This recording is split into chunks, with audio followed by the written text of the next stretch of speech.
ñaan yàlla suñu rakk suñu xarit suñu mbokk di Sadio Mané yal na yàlla saafaral yal na yàlla def ba li ñépp di ragal bu mu am ndax Sadio Mané suñu rakk la di sama xaritu benn bakkan ñu am relation boo xam ne relation affective la xaw ma nu ma koy waxee ci wolof du lu may politiquer nag ndax kenn mësuma gis sax ma wax lu jëm ci moom daanaka ñu bari néew nañu sax ñu xam ni xamante naa ak moom moo tax su may wax damay wax diggante nit ak nit d'abord ndax lu mel ni bu amee compétition bu toll nii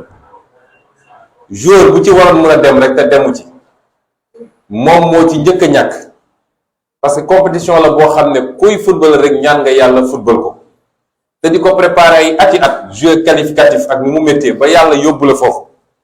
buñ ñëwoon waroo ci dem yow yaay njëkk am njàqare kon ñu ngi koy ñaanal la ca nit ñi di ragal bu mu am ba fii ak ay fan yu gàtt mu mën a dellu ci ay yitteem mën a dem ci jongante ga waaye gannaaw moom ci boppam xam nañ ni askanu Sénégal yépp nag am na yaakaar ci moom ba nit ñi jàpp nañ ni bu ko yàlla dogaloon mënul teew ci mbër ma day mel dina am lu bari lu wàññeeku ci équipe bu Sénégal donte nag football sport collectif la du mbirum benn nit moom dong boo ko jëloon dugal ko ci terrain it defe naa balaa match bi di jeex 10-0 dina am kon dafa am ñu mu bokkal équipe bi